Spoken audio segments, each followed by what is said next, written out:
Hi, it's Heather Miche out on Mother Earth enjoying a gorgeous, gorgeous fall day. After some heavy rains, we've got clear sky, sunshine, woohoo! Birds are really happy. You can hear a crow in the background, and that's who we're talking about today.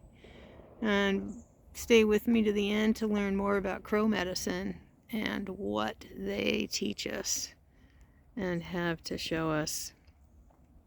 I'm out walking and came upon this little lean-to. Someone's practicing their bushcraft skills. It's really cool to see this. It's quite well done. Just a little one. It's about 2.5 feet tall. It's enough for a bunny or a raccoon to get shelter in if it was covered with a bit more of the leafage. I think the wind probably blew a bunch away. But whoever did this did a great job just using found materials, these branches and the leaves, even the needled leaves, and creating the foundation of this, which is simply this one branch that starts here, and you can see how it is anchored, just pushed into the wet ground, and then with its perfect shape, nice little knot there to have a notching place, and then it just goes all the way over and anchors into the ground on this side right here. And then other branches that were just used on the back side, sorry about the finger there, to create that back frame. So really sweet. So what is crow medicine? And what does that have to do with this tiny little bushcraft lean-to shelter? Well, the great thing about crows and how they live is, as I'm sure you know, they are scavengers.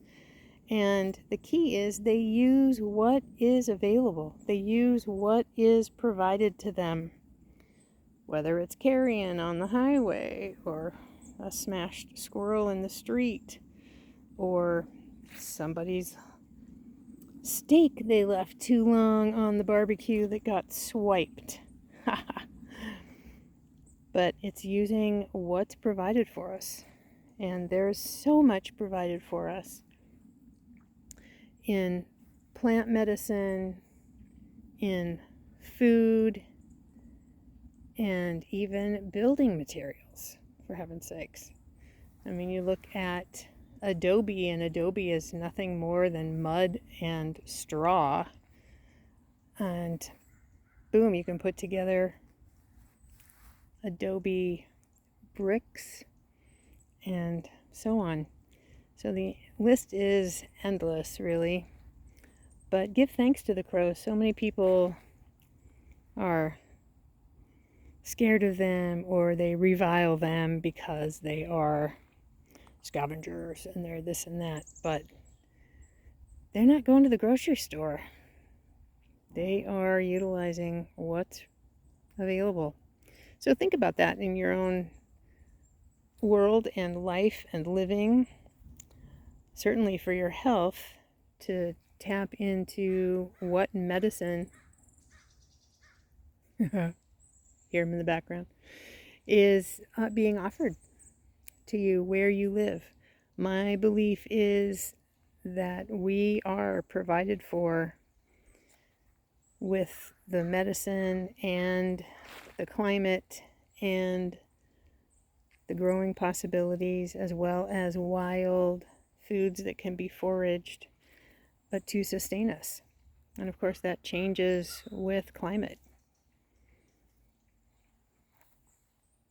So pay attention, what's available. Learn about your native plants. like these fabulous Douglas fir here. They are happy, happy, happy. And I will point you to the video on using fresh. These are a little bit older, but you can tell the difference between the new growth here and the older growth. The new growth being lighter color and more tender. But how to use Douglas fir tips and some other conifers to create an infusion that's a great spring tonic. That's just one example. Keep great care.